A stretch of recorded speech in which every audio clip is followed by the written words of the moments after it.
Shalom saudara, selamat pagi. Kita bertemu kembali Morning Devotion pada pagi ini. Selamat pagi saudara-saudara. Kita akan baca firman Tuhan dari Matius pasal yang ke-7, ayatnya yang ke-21 sampai dengan 23. Demikian firman Tuhan. Bukan setiap orang yang berseru kepadaku Tuhan, Tuhan akan masuk ke dalam kerajaan sorga, melainkan dia yang melakukan kehendak Bapakku yang di sorga. Pada hari terakhir banyak orang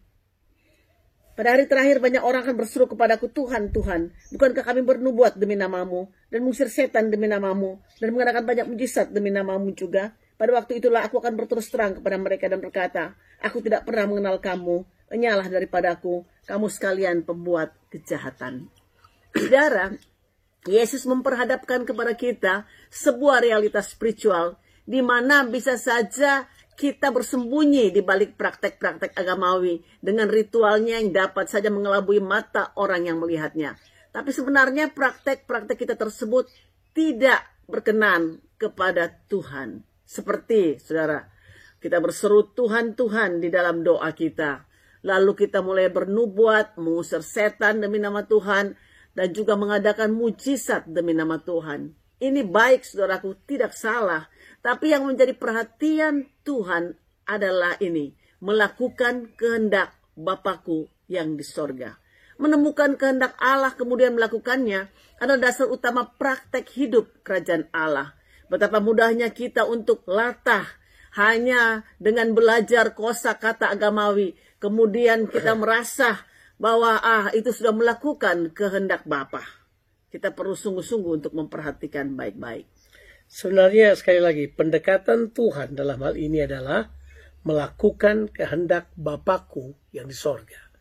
Jadi Yesus menekankan bahwa melakukan kehendak Bapa yang di sorga ini adalah hal yang utama bahkan. Dia bahkan berkata itulah yang membawa orang dapat masuk ke dalam kerajaan sorga. Artinya saudara hanya dapat diperintah oleh Allah kalau saudara mengizinkan kehendak Allah terlaksana dalam kehidupan saudara. Dalam ayat ini kita kemudian menemukan bahwa praktek-praktek agamawi tersebut seringkali kita kerjakan tanpa didasarkan lagi penemuan pada kehendak Allah. Jadi kita melakukan praktek itu untuk diri kita, bukan untuk Tuhan. Jadi kita sering bertanya apa yang Tuhan bisa kerjakan buat kita. Ketika gagal untuk bertanya Tuhan, maumu itu apa? Kehendakmu itu apa?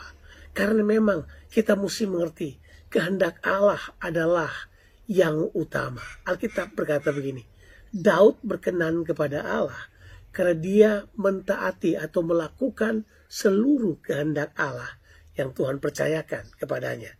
Itu dalam kitab Kisah Para Rasul 13 ayatnya ke-22 dan 23. Ayatnya yang ke-36 dia bilang, dan Daud setelah melayani kehendak Allah pada zamannya, barulah kemudian dia mati dan kemudian dikumpulkan bersama dengan nenek moyangnya.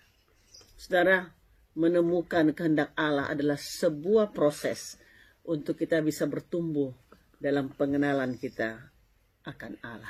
Nah, jelas sekali bahwa dalam pertumbuhan pengenalan akan Tuhan, kita harus mengerti ini, bahwa pengenalan itu selalu berlangsung dua sisi. Kita mengenal Allah dan Tuhan juga mengenal kita, ya. Itu jelas terjadi dalam dua sisi. Makanya dalam pernyataan tadi, ketika orang berkata, aku telah berbuat ini, berbuat itu, ada banyak sekali perbuatan. Alkitab berkata begini, Tuhan berkata begini, pada hari itu, apalah, hari itu kita boleh putuskan, apakah ada satu waktu tertentu, atau nanti pengadilan di hadapan Kristus nanti.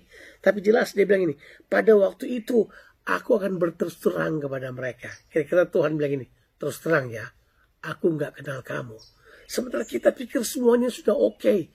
Padahal yang Tuhan perkenankan kepada kita adalah sebuah bentuk melakukan kehendak Allah. Kita perlu dong tanya pada Tuhan, kehendakmu apa dalam kehidupanku? Sebab Yesus berkata dengan jelas, pada waktu itu aku berkata kepadamu, enyahlah kamu, hai pembuat kejahatan. Imagine yang kita buat semua ritual, pekerjaan yang kita pikir bagus. Tuhan berkata, semua itu adalah perbuatan kejahatan. Saudara, kami mau untuk bukan hanya mengenal Tuhan, tapi dikenal oleh Tuhan. Saya percaya saudara pun demikian. Mari saudara, kita masuki hari ini dengan sungguh-sungguh kita mengenal Allah dan kita bertumbuh dalam pengenalan akan Allah untuk kita melakukan kehendak Tuhan dalam hidup kita. Tuhan Yesus memberkati saudara. Amin.